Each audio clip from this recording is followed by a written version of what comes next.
Essa é a terceira parte da nossa aventura literária,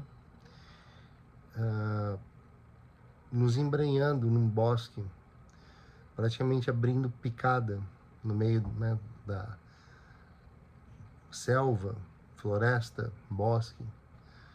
Para cada um vai ter um nível de dificuldade. E, como eu disse antes, o personagem Riobaldo Tatarana é uma versão aprimorada do personagem Augusto Matraga. Eu recomendo fortemente que quem quiser, né, como eu disse, aventurar-se, deveria ler A Hora e Vez de Augusto Matraga. Recentemente a Unicamp cobrava apenas esse conto, que é, segundo Antônio Cândido, o nosso maior crítico literário no século XX, é o conto fundamental, é o conto máximo da nossa literatura, mesmo considerando, né, todos os contos machadianos, que são primorosos. Analisamos um aqui, Teoria do Medalhão, mas é um conto que transcende as fronteiras do conto sem deixar de ser conto. Tá?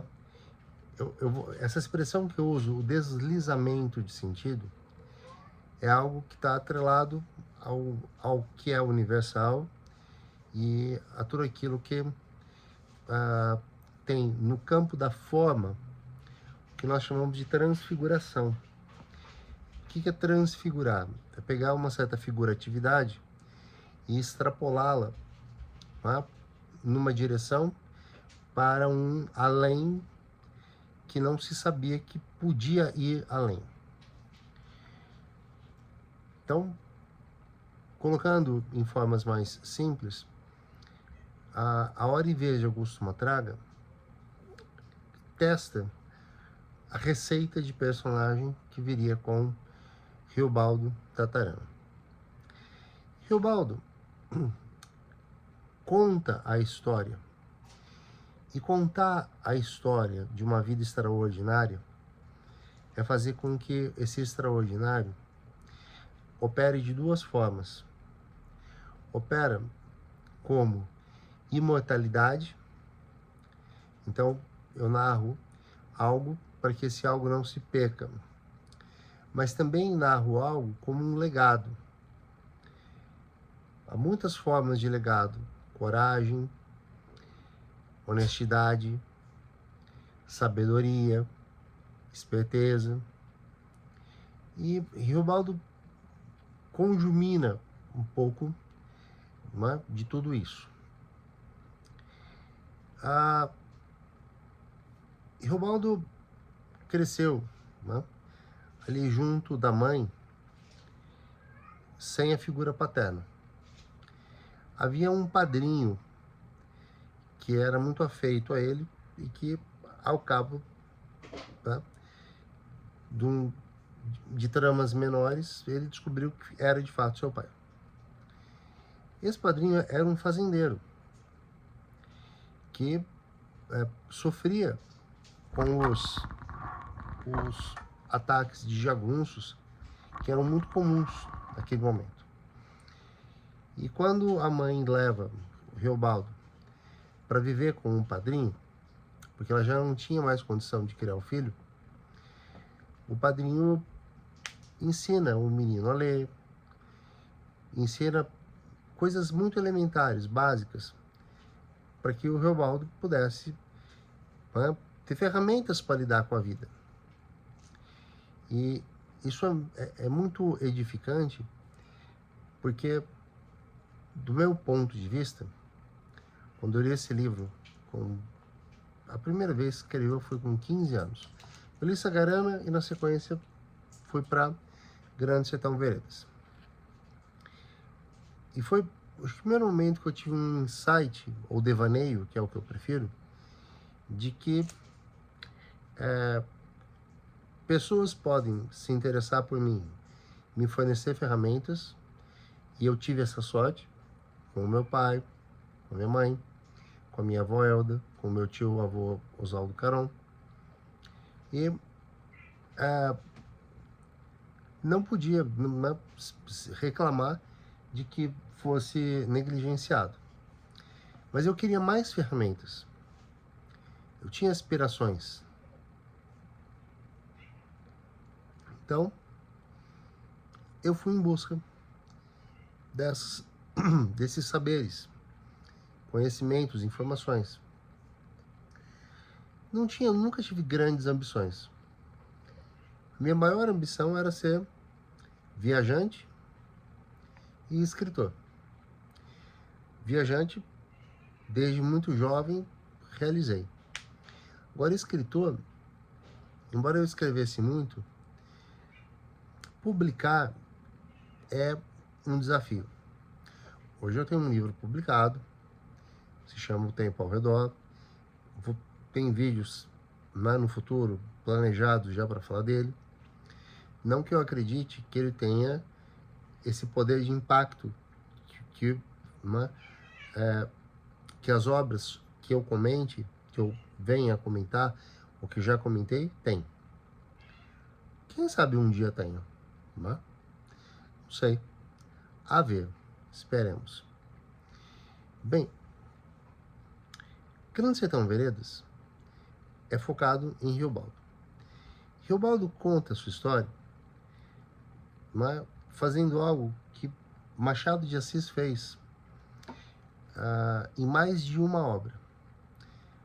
Fez em Memórias Póstumas, fez em Dom Casmurro. O homem velho olha para o menino e junta as duas pontas da vida para na velhice reencontrar o caminho, como uma cobra engolindo outra, né? O uróboro, ou uma cobra engolindo o próprio rabo, para dar uma volta em si mesmo e perceber em que momento algo podia ter dado certo e não deu por falta de esforço, ou mesmo com esforço deu errado, ou deu certo, porém a pessoa não soube compreender. E Riobaldo segue esse caminho. Quando o padrinho, que na verdade era pai, o recebeu, passado um tempo o padrinho anunciou: olha, tá muito difícil ser fazendeiro, vou virar jagunço, vou entrar para a jagunçagem. A jagunçagem era uma forma de viver, expropriando os ricos e não só distribuindo aos mais pobres, mas podendo ficar com uma parte disso. Havia jagunços que tinham uma ética bastante rígida, e havia aqueles que eram cruéis, enfim, que se vingavam das circunstâncias. O padrinho de Riobaldo se funde com um grupo, e nesse grupo havia um jagunço jovem, mas muito valente, chamado Reinaldo de Adorim. E surge entre eles uma conexão que não era em nada estranha, era uma simpatia recíproca. Só que Riobaldo tinha uma intuição de que era mais do que isso, e que, estando com o Reinaldo de Adorim, ele tinha uma natureza de satisfação semelhante à que ele tinha com mulheres, porém mais intensa, mesmo sem contato físico. O Reinaldo, né, de Adorim, sentia algo semelhante, mas se protegia.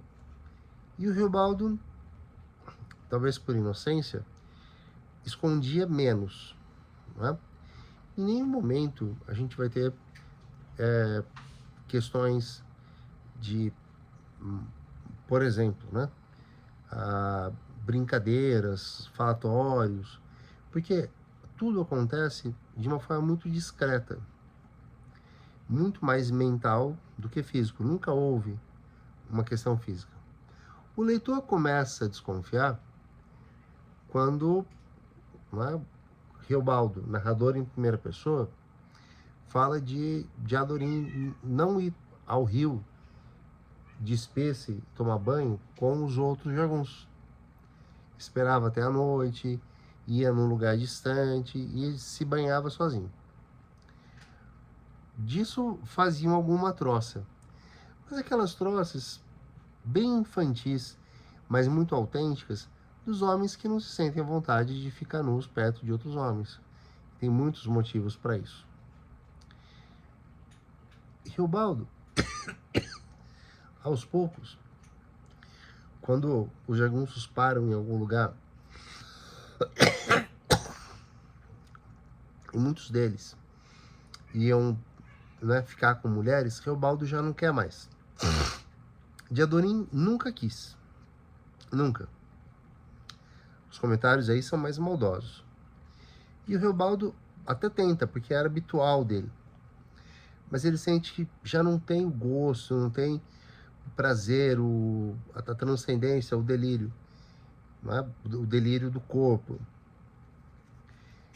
E então, eles se aproximam de uma amizade, só que Riobaldo não tem coragem de contar para o Reinaldo.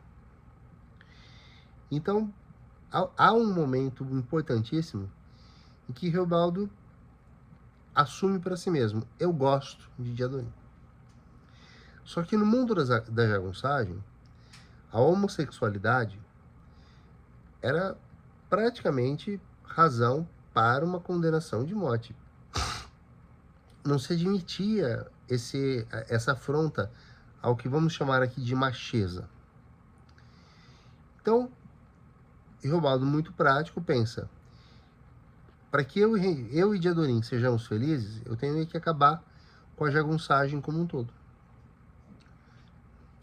E é esse um dos muitos pontos que eu poderia citar sobre razões que me motivam a dizer: não se trata em absoluto de uma obra regionalista.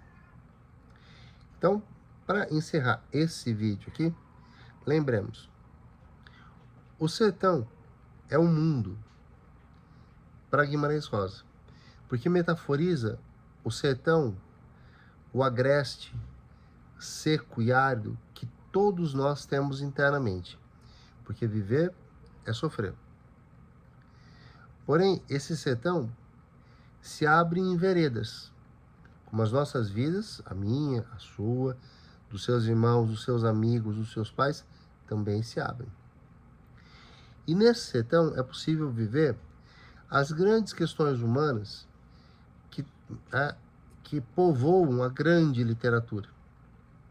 Então, não seria em absoluto uma obra de natureza documental, de natureza crítico-social, tá? Muito embora nas entrelinhas isso, né, transpareça com um pouco mais de evidência e clareza, mas sem chegar ao patamar do que é, por exemplo, São Bernardo, Vidas Secas, Caetés, Fogo Morto, esse último do José Lins do Rego, os primeiros de Graciliano Ramos, tá?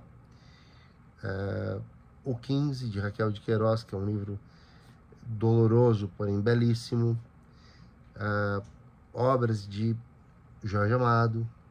A gente poderia ir longe falando desses regionalistas. Então, eu encerro esse vídeo de agora com a ideia: o sertão é um microcosmo, é como se a gente fizesse uma simulação em laboratório, não é? Das grandes questões do mundo que são vividas por todas as pessoas. Podem ser vividas por um jagunço no sertão de Minas, por um gaúcho né? Nos Pampas, por um esquimó no Polo Norte, né? São essas grandes questões que interessam.